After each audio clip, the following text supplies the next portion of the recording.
ಮಾಡುವಂಥ ಒಂದು ಅನುಪಮವಾದಂಥ ಕಾರ್ಯಕ್ರಮ. ನಿಜವಾಗಿಯೂ ಯಾಕೋ ಸ್ವಲ್ಪ ಕೆಳಗೆ ಅನ್ನಿಸ್ತದೆ. ಕಣ್ಣಿಂದನೂ ಒಂದ್ಸಲ ನಾನು ಭಾಗವಹಿಸಿದ್ದೆ. ಅದು ಮೈಕ್ ಮೇಡಮ್, ಮೈಕ್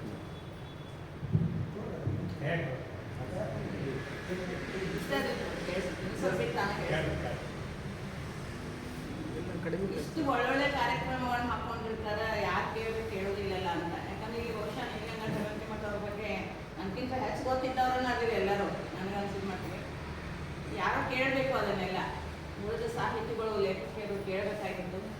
ಯಾಕಂದ್ರೆ ನೀಲಗಂಗಾ ಶ್ರವಂತಿ ಮಠ ಕಷ್ಟ ಗೊತ್ತೈತೆ ನಮಗೆ. ಒಂದಿಷ್ಟು ಭಾಳ ಪುಸ್ತಕ ಬರ್ದಾರ ಅಂತ ಗೊತ್ತದ, ಬಟ್ ಭಾಳ ಅವ್ರ ಬಗ್ಗೆ ತಿಳ್ಕೊಬೇಕಾದದ್ದು ಭಾಳ ಅದ. ಬರಬೇಕಾಗಿತ್ತು, ಬಂದಿಲ್ಲ, ಏನು ಮಾಡೋಕ್ಕಾಗೋದಿಲ್ಲ. ಇಂತಹ ಒಂದು ಅಪರೂಪದ ಕಾರ್ಯಕ್ರಮದಲ್ಲಿ ಇಂದಿನ ವೇದಿಕೆಯಲ್ಲಿ ಉಪಸ್ಥಿತರಿರ್ತಕ್ಕಂಥ ಹಿರಿಯರಾದಂಥ ನೀಲಗಂಗಾ ಅವರಿಗೆ ನಮಸ್ಕಾರಗಳನ್ನು ಹೇಳುತ್ತಾ, ಸಹೋದರರಾದಂಥ ಇಬ್ಬರು ಸಹೋದರರಿಗೂ ಕೂಡ ನಮಸ್ಕಾರಗಳನ್ನು ತಿಳಿಸುತ್ತಾ, ನನ್ನ ಆತ್ಮೀಯ ಸಖಿ, ನಾವು ಭಾಳ ಎಷ್ಟು 83ರಿಂದ ನಾವು ಸಖಿಯರು. ನನ್ಗರ ಕಾಲೇಜಿಂದ ನಾವು ಕಾಂಪಿಟೇಷನ್, ನಮಗಿಬ್ಬರಿಗೂ ಕಾಂಪಿಟೇಷನ್ ಅಂದರೆ ಹೆಲ್ದಿ ಕಾಂಪಿಟೇಷನ್. ಒಳ್ಳೆಯ ಸಖಿಯರು ನಾವಿಬ್ಬರು ಸಖಿ ಅಂತಲೇ ಮಾತಾಡ್ಕೊತೀವಿ, ಬೇರೆ ಏನೋ ಮಾತಾಡ್ತೀವಿ. ಅಂತಹ ಒಬ್ಬ ಸಖಿ ಇವತ್ತು ವೇದಿಕೆ ಮೇಲೆ ನನ್ನ ಜೊತೆಗಿರೋದು ನನಗೆ ಹೆಮ್ಮೆ. ಅವರಿಗೂ ಕೂಡ ಇವತ್ತು ಸಂಜೆ ನಮಸ್ಕಾರಗಳನ್ನು ಹೇಳ್ತಾ, ಇಲ್ಲಿ ಇರ್ತಕ್ಕಂಥ 5 ಸರಸ್ವತಿಯರಿಗೂ ಕೂಡ ನಮನಗಳನ್ನು ಹೇಳ್ತಾ, 4 ಸರಸ್ವತಿ ಪುತ್ರರಿಗೂ ನಮಸ್ಕಾರಗಳನ್ನು ಹೇಳ್ತಾ, ಒಂದು ರೀತಿಯಿಂದ ಮನೆಯೊಳಗೇನೋ ಕುತ್ಕೊಂಡು ಮಾತಾಡಕತ್ತೀವೇನೋ ಅನ್ನುವಂಥ ಒಂದು ಭಾವನೆಯನ್ನು ತಾವೆಲ್ಲ ನಿರ್ಮಾಣ ಮಾಡಿದ್ದೀರಿ. ನೀವೇ ಆಗಿದೆಲ್ಲ ಅದು ಒಂದು ಖುಷಿ ನಮಗೆ. ಇಲ್ಲಾಂದ್ರೆ ಮೇಡಮ್ ನಾನು ಮಾತಾಡ್ಕೋಬೇಕಾಗ್ತದೆ, ಮೆಣಸಿಗೆ ಕೇಳಬೇಕಾಗ್ತಿತ್ತು, ಏನೋ ಗೊತ್ತಿಲ್ಲ. ನೀವೆಲ್ಲ ಇರುವುದಕ್ಕಾಗಿ ನಿಮಗೊಂದು ವಿಶೇಷ ಧನ್ಯವಾದಗಳನ್ನು ಹೇಳ್ತಾ, ನೀಲಗಂಗಾ ಶ್ರವಂತಿ ಮಠ ಅವರ ಬಗೆಗೆ ನಮ್ಮ ಸಾಹಿತ್ಯ ಪರಿಷತ್ತಿನವರು ಇಂಥ ಒಂದು ಚಿಂತನ ಮಂಥನದಂಥ ಒಂದು ಕಾರ್ಯಕ್ರಮವನ್ನು ಇಟ್ಕೊಂಡಾರಲ್ಲ, ಅದಕ್ಕಾಗಿ ನಾನು ನಮ್ಮ ಪರಿಷತ್ತಿನವರಿಗೆ ನನ್ನ ಕಡೆಯಿಂದ ಒಂದು ವಿಶೇಷ ಧನ್ಯವಾದಗಳನ್ನ ಇಲ್ಲಿ ಹೇಳ್ತಾ, ಇವತ್ತು ಮಂಗಳಕ್ಕ ಇರಬೇಕಾಗಿತ್ತು. ಯಾಕಂದ್ರೆ ಅವ್ರಿಗೆ ಒಂದಷ್ಟು ಮಾತುಗಳು ನಮ್ಮಿಂದ ಕೇಳಬೇಕು. ಅವರು ನಮ್ಮೆಲ್ಲರನ್ನ ಇವತ್ತು ಇಲ್ಲಿ ನಿಲ್ಲುವಂಗೆ ಮಾಡ್ಯಾರ. ಒಂದು ತಾಲೂಕಾ ಸಾಹಿತ್ಯ ಸಮ್ಮೇಳನಕ್ಕೆ ನನ್ನಂಥವರನ್ನ ಅಧ್ಯಕ್ಷರನ್ನಾಗಿ ಮಾಡಬೇಕಾದ್ರೆ ಅವ್ರದ್ದು ಭಾಳಷ್ಟು ಕೆಲಸ ತಮ್ಮ ಈ ಎಲ್ಲ ಸಹೋದರರ ಜೊತೆ ಅವರೆಲ್ಲ ಕೆಲಸ ಮಾಡ. ನನ್ನಂಥ ಅನೇಕ ಹೆಣ್ಮಕ್ಳಿಗೆ ಇಲ್ಲಿ ಒಳ್ಳೊಳ್ಳೆಯ ಸ್ಥಾನಗಳನ್ನ ಕೊಟ್ಟು ಇವತ್ತು ನಾವು ಕೂಡ ಬರೀತೀವಿ, ಬೆಳಗಾವಿ ಜಿಲ್ಲಾ ಲೇಖಕರು ಈ ಒಂದು ಇದ್ರೊಳಗೆ ಅದಾರ ಅನ್ನೋದನ್ನು ಪರಿಷತ್ತು ನಮ್ಗೆ ಮಾಡಿದೆ. ಆ ಕಾರಣಕ್ಕಾಗಿ ನಾವು ಲೇಖಕಿಯರು ಅವರಿಗೆ ಒಂದು ವಿಶೇಷವಾಗಿ ಧನ್ಯವಾದಗಳನ್ನು ಹೇಳಬೇಕು. ಆದರೆ ಅವ್ರ ಕಾರ್ಯಕ್ರಮಕ್ಕೆ ಬರೋದಿಲ್ಲಲ್ಲ, ಆ ಒಂದು ವಿಷಾದ ಭಾವದ ಜೊತೆಗೆ ಇವತ್ತು ನೀಲಗಂಗಾ ಶ್ರವಂತಿ ಮಠ ಅನ್ನುವಂಥ ಒಬ್ಬ ಹಿರಿಯ ಲೇಖಕಿಯ ಬದುಕು ಬರಹದ ಬಗೆಗೆ ಯಾರ ಒಬ್ಬರ ಬಗ್ಗೆ ನಾವು ಹೇಳ್ತೀವಿ ಕಂಪ್ಲೀಟ್ ಅನ್ನೋದು ಸುಳ್ಳು. ಯಾರ ಬಗ್ಗೆನೂ ಕಂಪ್ಲೀಟ್ ನಮ್ಗೆ ಹೇಳೋದಕ್ಕಾಗೋದೇ ಇಲ್ಲ. ಹೇಳ್ತೀವಿ ನಮ್ಗೆ ಎಲ್ಲರಿಗೂ ನನಗೆ ಗೊತ್ತದ ಅವ್ರ ಬಗ್ಗೆ ಅಂತ ನಾವೇನಂತೀವಲ್ಲ, ಅದು ಸತ್ಯವಾದ ಮಾತೇನೂ ಆಗೋದಕ್ಕೆ ಸಾಧ್ಯನೇ ಇಲ್ಲ. ಅದರಲ್ಲಿಯೂ ಒಬ್ಬ ಸಾಧಕಿಯ ಬಗೆಗೆ, ಅದರಲ್ಲಿ ಒಬ್ಬ ಮಹಿಳೆಯ ಬಗೆಗೆ ನಾವೇನು ತಿಳ್ಕೊಂಡಿವಿ ಅಂತ ಹೇಳ್ತೀವಲ್ಲ, ಅದು ಸತ್ಯವಾದಂಥ ಮಾತೇನಾಗಿರೋದಿಲ್ಲ. ಅದು ನನ್ನ ಮತಿಗೆ ಬೆಳೆದಷ್ಟು, ಒಬ್ಬ ಸಾಧಕಿಯ ಬಗೆಗೆ ನನ್ನ ಮತಿಗೆ ಬೆಳೆದಷ್ಟು ಒಂದು 4 ಮಾತುಗಳನ್ನ ತಮ್ಮೊಂದಿಗೆ ಮಾತಾಡ್ಕೊಳ್ಳೋದಷ್ಟೇ ಇದೆ. ನಮ್ಮ ಬೆಳಗಾವಿ ಜಿಲ್ಲೆಯ ಪರಿಸರದಲ್ಲಿ ಸಾಹಿತ್ಯಿಕವಾಗಿ, ಸಾಮಾಜಿಕವಾಗಿ, ಸಾಂಸ್ಕೃತಿಕವಾಗಿ ಇಷ್ಟೊಂದು ಬೃಹತ್ತಾಗಿ ಅವರು ಬೆಳೆದಂಥವರಲ್ಲ. ಒಂದು ಆಲದ ಮರಕ್ಕೆ ಅವರನ್ನು ನಾವು ಹೊರಡಿಸಬಹುದೇನೋ, ಅವರನ್ನು ನಾವು ಹಿಡ್ಕೋಬೇಕು ಅಂದ್ರೆ ಅದನ್ನು ಹಿಡ್ಕೊಳಕ್ಕಾಗೋದಿಲ್ಲ, ಎತ್ತರಕ್ಕೆ ಅಳಿಬೇಕಂದ್ರೂ ಅಳ್ಯಾಕಾಗೋದಿಲ್ಲ, ಆಳಕ್ಕೆ ಇಳಿಬೇಕಂದ್ರೆ ಇಳಿಯೋಕ್ಕೂ ಆಗೋದಿಲ್ಲ. ಆ ಒಂದು ಬೃಹತ್ ಅನ್ನುವಂಥ ಒಂದು ಶಬ್ದವನ್ನು ಇಲ್ಲಿ ಈ 3 ಪರಿಸರದಲ್ಲಿ ಸಾಮಾಜಿಕವಾಗಿ ಆಯಿತು, ಸಾಂಸ್ಕೃತಿಕವಾಗಿಯೂ ಆಯಿತು, ಸಾಹಿತ್ಯಿಕವಾಗಿಯೂ ಆಯಿತು, ಈ ಒಂದು ಬೃಹತ್ತತೆಯನ್ನು ಹೊಂದಿದಂಥ ನೀಲಗಂಗಾ ಶ್ರವಂತಿ ಮಠ ಅವರ ಬಗೆಗೆ ನನಗೇನಾದರೂ ನೆನಪಾಯಿತು ಮಾತಾಡಬೇಕು, ಅಥವಾ ಅವ್ರ ಬಗೆಗಿನ ಒಂದು ವಿಶೇಷತೆ ಏನಾದರೂ ಇವತ್ತು ನಾ ಹಂಚ್ಕೋಬೇಕು ಅಂತ ಅನಿಸಿದಾಗೆಲ್ಲ ನನಗೆ ಸರ್ವಜ್ಞನ ಒಂದು ತ್ರಿಪದಿ ನೆನಪಾಯಿತು. ಏನಂದ್ರೆ ಸರ್ವಜ್ಞ ಒಂಥರ ಹೇಳ್ತಾನೆ, ಚಂದನವ ಕರಗಿಸಲು ಬೆಂದು ಪರಿಮಳವಕ್ಕು, ಚಂದನವ ಕರಗಿಸಲು ಬೆಂದು ಪರಿಮಳವಕ್ಕು ಸಂದರಿವ ನರಿದು ಸತ್ಪುರುಷರೆನಿಸಿದರು. ಅರ್ಥ ಬಹಳ ವಿಶೇಷ ಇರೋದು ಈ ಸಾಲಿನೊಳಗೆ. ಸಂದರಿವ ನರಿದು ಸತ್ಪುರುಷರೆನಿಸಿದರು, ನೊಂದು ಸೈನಿಕರು ಸರ್ವಜ್ಞ ಅನ್ನುವಂಥ ಒಂದು ತ್ರಿಪದಿ ಬರ್ತದೆ. ನಮಗೆಲ್ಲ ಗೊತ್ತಿರುವಂಥದ್ದೇ ಇದು. ಚಂದನ ಅನ್ನೋದೇನದ, ನಾವು ಜಸ್ಟ್ ಅದನ್ನು ಹಿಡ್ಕೊಂಡ್ರು ಕೂಡ ನಮಗೊಂದಿಷ್ಟು ಪರಿಮಳವನ್ನು ಕೊಡ್ತದೆ. ಅದು ಎಲ್ಲಿ ಇಟ್ಟಿರ್ತೀವೋ ಆ ಜಾಗ ಮುಸ್ನು ನೋಡಿದ್ರು ಕೂಡ ಅಲ್ಲೊಂದಿಷ್ಟು ಅದು ತನ್ನ ಪರಿಮಳವನ್ನು ಬಿಟ್ಟಿರ್ತಾರೆ. ಅದನ್ನು ತೀಡಿದ್ರ ಕೊರದ್ರ ಸುಟ್ರ ಏನೇ ಮಾಡಿದರೂ ಅದು ಕೊಡೋದು ಪರಿಮಳವನ್ನು. ಇದು ಚಂದನದ ವಿಶೇಷತೆ, ಚಂದನದ ಅಸ್ಮಿತೆ, ಚಂದನದ ಅಸ್ತಿತ್ವ. ಚಂದನ ಅಂದರೆ ಪರಿಮಳ, ಪರಿಮಳ ಅಂದರೆ ಚಂದನ ಅನ್ನುವಷ್ಟು ಅದು ತನ್ನೊಳಗೆ ಅದನ್ನು ಇಟ್ಕೊಂಡಿರ್ತಕ್ಕಂಥದ್ದು ಚಂದನ. ಇಂತಹ ಚಂದನದ ರೀತಿಯಲ್ಲಿ ಮಹಾನುಭಾವರಾದವರು, ಸಾಧಕರಾದವರು ಅದೊಂದು ಶಬ್ದ ಹೇಳ್ತಾರೆ, ಸಂದರಿವ ನರಿವು. ತಮ್ಮಲ್ಲಿ ಇರತಕ್ಕಂಥದ್ದನ್ನು ತಿಳ್ಕೊಂಡು ನಮಗೇನು ಸಂದಿದೆ, ನಮಗೇನು ಬಂದಿದೆ, ನಮ್ಮ ಯೋಗ್ಯತೆ ಏನಿದೆ, ಭಗವಂತ ನಮಗೊಂದಿಷ್ಟು ಏನೋ ಕೊಟ್ಟಾನಲ್ಲ ಅದನ್ನು ತಿಳಿದುಕೊಂಡು ಅದನ್ನು ಅರ್ಥ ಮಾಡಿಕೊಂಡು ಅವ್ರು ಏನು ಮಾಡ್ತಾರೆ, ಮಹಾನುಭಾವರಾದವರು ಅದನ್ನು ಬೆಳೆಸ್ಕೊಂಡು ತಮ್ಮ ಅಸ್ತಿತ್ವವನ್ನು ಗಟ್ಟಿ ಮಾಡ್ಕೊಳ್ತಾರೆ. ಯಾವ ರೀತಿ ಚಂದನ ಪರಿಮಳವನ್ನು ಇಡಿಯಾಗಿ ತನ್ನಲ್ಲಿ ಆವರಿಸ್ಕೊಂಡು ಬಿಡ್ತದೆಯೋ ಅದೇ ರೀತಿ ಮಹಾನುಭಾವರಾದವರು ಯಾರು ಹುಟ್ಟಿದಾಗ ಮಹಾನುಭಾವರು ಇರೋದಿಲ್ಲ. ಅವರು ತಮ್ಮೊಳಗೆ ತಮಗೆ ಸಂದಂಥ ಅರಿವನ್ನು, ಸಂದರಿವನರಿವು, ತಮಗೆ ಬಂದಂಥ ತಮಗೆ ಇದ್ದಂಥ ಅರಿವನ್ನು ಅರಿತುಕೊಂಡು ಅದನ್ನು ಬೆಳೆಸಿಕೊಂಡು ಸಮಾಜಕ್ಕೆ ಕೊಟ್ಟು ಅವರೇನಾಗ್ತಾರೆ, ಒಬ್ಬ ಮಹಾನುಭಾವರನ್ನ ಅನ್ನಿಸ್ಕೊಳ್ತಾರೆ ಅನ್ನುವಂಥ ಮಾತು ನನಗೆ ಯಾವಾಗ ಚರಂತಿ ಮಠ ಅವ್ರ ಬಗ್ಗೆ ಮಾತಾಡಬೇಕು ಅಥವಾ ಅವ್ರು ನೆನಪಾದಾಗೆಲ್ಲ ನನಗೆ ಈ ಒಂದು ತ್ರಿಪದಿ ಅವ್ರದ ನಮಗೆ ನೆನಪಾಗುವಂಥದ್ದು. ನನಗೆ ಸುಮಾರು ಒಂದು 25 ವರ್ಷಗಳಿಂದ ನೀಲಗಂಗಾ ಅವರ ಪರಿಚಯ. ಅವರು ಇನ್ನೂ ಡೆಪ್ಯೂಟಿ ಡೈರೆಕ್ಟರ್ ಆಗಿದ್ದಂಥ ಸಂದರ್ಭದೊಳಗೆ ಜಿಲ್ಲಾ ಲೇಖಕಿಯರ ಸಂಘದ ಅಧ್ಯಕ್ಷರಾಗಿ ನಾವಿದ್ದಾಗಿಂದ ಅವರಿಗೆ ಒಂದಿಷ್ಟು ನಾವು ಆಗಾಗ ಆಫೀಸ್ಗೆ ಹೋಗಿ ಅವ್ರ ಜೊತೆಗೆ ನಮ್ಮ ವಿಚಾರಗಳನ್ನ ಹಂಚ್ಕೊಳ್ತಾ ಇದ್ವಿ ಅನ್ನುವಂಥ ಸಂದರ್ಭದಿಂದ ಅವ್ರ ಮನೆಯ ಹತ್ರನೇ ನಾವು ಕ್ವಾರ್ಟರ್ಸ್ನಲ್ಲಿ ಇದ್ದಾಗಿನಿಂದ ಹಿಡಿದು ಇವತ್ತಿನವರೆಗೆ ನಮಗೂ ಅವ್ರಿಗೂ ಇಷ್ಟು ಆತ್ಮೀಯತೆ, ಇಷ್ಟು ಸಲುಗೆ, ಒಂದು ರೀತಿ ಹೇಳಬೇಕು ಅನ್ನೋ ಒಂದು ಸ್ನೇಹ, ಅದು ಹೇಳೋದಕ್ಕಾಗೋದಿಲ್ಲ. ಅವರು ಅಷ್ಟು ಹಿರಿಯರಾಗಿದ್ದರೂ ಕೂಡ ಒಂದು ಕ್ಷುಲ್ಲಕ ವಿಚಾರವನ್ನು ಕೂಡ ನಮ್ಮ ಜೊತೆ ಚೆನ್ನಾಗಿ ಹಂಚ್ಕೊಳ್ತಾರೆ. ಹಿಂಗೆ ನೋಡ ಅದು ಆ ಆತ್ಮೀಯತೆ ನಮಗಿದೆ ಅಲ್ಲ. ಅವರು ಹಿರಿಯರಾಗಿದ್ದುಕೊಂಡು ಅದನ್ನೇನು ನಾನು ಇಂಥಕ್ಕೆ ಡೆಪ್ಯೂಟಿ ಡೈರೆಕ್ಟರ್ ಅದೀನಿ, ನಾನು 100 ಪುಸ್ತಕ ಬರ್ದೀನಿ, ಯಾವುದೂ ವಿಚಾರ ಇಲ್ಲದೆ ಸುನಂದ ಕಲಿಯಲಿಲ್ಲ ಸುರುನೇ ಅವರು 1 ತಾಸು ಕನಿಷ್ಠ. ಅದಕ್ಕೆ ಅವ್ರು ಬಂದಾಗ ನಾವು 1 ತಾಸು ಯಾವಾಗ ಖಾಲಿ ಆಗ್ತಿಲ್ಲ ಅವಾಗನ್ನ ಎತ್ತಿ ಬಿಡ್ತೇನೆ ಫೋನ್ ಅನ್ನುವಂಥ ಮಾತನ್ನು ಹೇಳ್ತಾರೆ. ಇಷ್ಟು ಒಂದು ಆತ್ಮೀಯರು ಆಗಿದ್ದಂಥವರು. ಇವರ ಬಗೆಗೆ ಒಂದಿಷ್ಟು ಒಂದು 3-4 ಹಂತಗಳಲ್ಲಿ ಒಂದಷ್ಟು ವಿಚಾರಗಳನ್ನ ನಾವು ಹಂಚ್ಕೊಳ್ಳೋದಾದ್ರೆ, ಯಾಕಂದರೆ ಅವರ ಬದುಕು ಬರಹ ಎರಡನ್ನೂ ನಾವು ಇಲ್ಲಿ ಮಾತಾಡಬೇಕಾಗಿರೋದ್ರಿಂದ ಒಂದು 4 ಹಂತದಲ್ಲಿ ಅವರಿಗೆ ನಾವು ನೋಡಬೇಕು ಅಂತ ಆದರೆ, ಪ್ರಾರಂಭದಲ್ಲಿ ನಮಗೆ ಗೊತ್ತಿರುವಂತೆ ಅವರ ಒಂದಿಷ್ಟು ಅವರ ಕೃತಿಯನ್ನು ಕೂಡ ನನ್ನ ಕಡೆಯಿಂದ ಅದು ಒಂದು ನಮ್ಮ ಸೌಭಾಗ್ಯ. ಇದು ಪರಿಮಳದ ಹೂತೇರು ಅನ್ನುವಂಥ ಒಂದು ಕೃತಿಯನ್ನು ಕೂಡ ನಾನು ಇಲ್ಲಿ ಬರೆದದ್ದು ಕೂಡ ನನ್ನ ಸೌಭಾಗ್ಯ. ನಮಗೆಲ್ಲ ಗೊತ್ತಿದೆ ಈ ಪರಿಮಳದ ಬಗೆಗೆ ನಾವು ಮಾತಾಡಿದ್ವಿ. ಒಂದು ಹೂವು ಒಂದು ಅದರೊಳಗೆ ಇಟ್ಟಾಗ ಇಡೀ ವಾತಾವರಣವನ್ನು ಪರಿಮಳಮಯವನ್ನಾಗಿ ಮಾಡುವಂಥ ಸಂದರ್ಭದಲ್ಲಿ ಇವರು ಪರಿಮಳದ ಹೂತೇರಾಗಿ, ಅಂದರೆ ಎಷ್ಟು ಪರಿಮಳ ಇದೆ ಅನ್ನೋದನ್ನು ನಾವು ಅರ್ಥ ಮಾಡ್ಕೋಬೇಕು ಅಷ್ಟೇ. ಇದನ್ನು ಯಾವ ರೀತಿಯೂ ನಾವು ಮಾಡ್ಬೋದು, ಅಂದರೆ ಪರಿಮಳದ ಹೂತೇರು ಸಾಹಿತ್ಯಿಕವಾಗಿ, ಸಾಂಸ್ಕೃತಿಕವಾಗಿ ಎಲ್ಲ ರೀತಿಯಲ್ಲೂ ಕೂಡ ಅವರು ಒಂದು ಪರಿಮಳದ ಹೂತೇರಿನಂತೆ ನಮ್ಮ ನಡುವೆ ಇದ್ದಂಥವರು. ಆ ಪರಿಮಳದಿಂದಾಗಿ ನಾವು ಕೂಡ ಒಂದಿಷ್ಟು ಅದನ್ನು ಆಸ್ವಾದಿಸ್ತಾ ಈ ಕ್ಷೇತ್ರದಲ್ಲಿ ಇರೋದಕ್ಕೆ ಅನುವು ಮಾಡಿಕೊಟ್ಟಂಥವ್ರು ಅನ್ನೋದನ್ನು ನಾನು ಅತ್ಯಂತ ನಿರ್ಭಯವಾಗಿ, ಯಾಕಂದ್ರೆ ನಾವು ಬೆಳ್ಕೊಂಡಿವು ಅನ್ನುವಂಥ ಮಾತಿಲ್ಲ, ಇವರೆಲ್ಲ ನಮ್ಮನ್ನು ಬೆಳೆಸಿರೋದ್ರಿಂದ ನಾವು ಇವತ್ತಿಲ್ಲಿ ನಿಂತಿರೋದು ಅನ್ನುವಂಥ ಮಾತನ್ನು ಹೇಳ್ತಾ, ಇಂತಹ ಒಬ್ಬ ಹಿರಿಯ ಸಾಹಿತಿಗಳು ಹುಟ್ಟಿದ್ದು ನೀಲಗಂಗಾ ಅನ್ನುವಂಥ ನದಿಯ ಉಗಮ ಸ್ಥಾನ. ಅವರು ನದಿನೇ, ಅವರ ಹುಟ್ಟಿದಂಥ ಸ್ಥಳ ಸಂಕೇಶ್ವರ. ಅಲ್ಲಿ ಅವರ ತಾಯಿಯ ತವರೂರು ಅದು. ಅವರ ತಂದೆಯ ಊರು ಜಮಖಂಡಿ. ಇಲ್ಲ ತಮ್ಗೆ ಗೊತ್ತಿರುವಂಥದ್ದೇ, ಏನೋ ಒಂದು ಅವಕಾಶ ಸಿಕ್ಕಿದೆ ಇನ್ನೊಂದು ಅವ್ರ ಬಗ್ಗೆ ತಿಳ್ಕೊಳ್ಳೋಣ ಅಂತೇಳಿ ಜಮಖಂಡಿಯೊಳಗೆ ಅಂಬ್ಲಿ ಅನ್ನುವಂಥ ಒಂದು ಮನೆತನ. ಅಂಬ್ಲಿ ಅಂತ ಯಾಕೆ ಬಂತು ಅನ್ನೋದನ್ನು ಕೂಡ ನಾನು ಅವರಿಗೆ 2 ದಿವಸದಿಂದ ಹೇಳಿದರು. ಯಾವಾಗ ಒಂದು ಬರಗಾಲ ಬಿದ್ದಿತ್ತಲ್ಲ ಅಂತಹ ಸಂದರ್ಭದಲ್ಲಿ ಊರಾಗಿನ ಜನರಿಗೆಲ್ಲ ಅಂಬ್ಲಿ ಕೊಡ್ತಾ ಇದ್ದರು ಅವರು ಅನ್ನುವಂಥ ಹೀಗಾಗಿ ಅವರು ಅಂಬ್ಲಿ ಮನೆತನ. ನಾವು ಇಷ್ಟ್ರ ಮೇಲೇ ಅವ್ರಿಗೆ ತಿಳ್ಕೊಬೋದು ಅಂಬ್ಲಿ ಮನೆತನ ಊರಿಗೆಲ್ಲ ಬಡತನ ಇದ್ದಂಥ ಸಂದರ್ಭದೊಳಗೆ ಇವರು ಅಂಬ್ಲಿ ಕೊಡ್ತಾ ಇದ್ರು ಅಂದರೆ ಇವ್ರದ್ದೊಂದಿಷ್ಟು ಮನೆತನ ಹೆಂಗಿತ್ತು ಅಂದರೆ ಅಷ್ಟೊಂದು ದೊಡ್ಡ ಮನೆತನ ಅದು ಇತ್ತು ಅನ್ನುವಂಥದ್ದನ್ನು ನಾವು ಇಲ್ಲಿ ನೋಡ್ತಾ ಇದ್ದೀವಿ. ಕೂಡು ಕುಟುಂಬ ಅವ್ರದ್ದು. ಕೂಡು ಕುಟುಂಬದೊಳಗೆ ನಾವು ಸಿನಿಮಾದೊಳಗೆ ಅಷ್ಟೇ ನೋಡಿ, ನಾವೇನೀಗಂತ ನೋಡುವಂಥ ಮನೆತನಗಳು ಯಾವ ಇಲ್ಲ.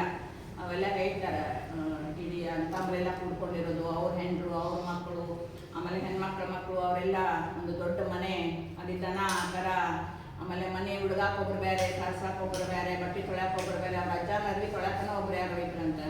ಆಮೇಲೆ ಹೊಲ ಮಾಡೋರು, ರೊಟ್ಟಿ ಮಾಡೋರು, ಖಾರ ಕೂಡಿಸ್ಕೊಡೋರು, ಈ ರೀತಿ ಒಂದು ಒಟ್ಟಾರೆಯಲ್ಲಿ ಅವ್ರು ಏನು ಹೇಳಬೇಕಾಗಿತ್ತು ಅಂದರೆ ನಮ್ಮದೊಂದು ದೊಡ್ಡ ಮನೆತನ, ಆ ಊರಿನಲ್ಲಿಯೇ ಶ್ರೀಮಂತವಾದಂಥ ಒಂದು ಮನೆತನ ಇದ್ದರೂ ಕೂಡ ಹೆಂಗಿತ್ತು ಅನ್ನೋದನ್ನು ಭಾಳ ವಿವರವಾಗಿ ನನಗೆ ಕೊಟ್ಟಿದ್ದಾರೆ ಅವರು. ನಾನಿಲ್ಲಿ ಹೇಳ್ತಾ ಇರೋದು ಅತ್ಯಂತ ಸರಳವಾದ, ಇಷ್ಟೆಲ್ಲ ಐತಿ ಅಂತ ಅಂದ್ಕೊಂಡು ಆಡಂಬರದ ಬದುಕು ಅವ್ರಿಗಾಗಿರಲಿಲ್ಲ.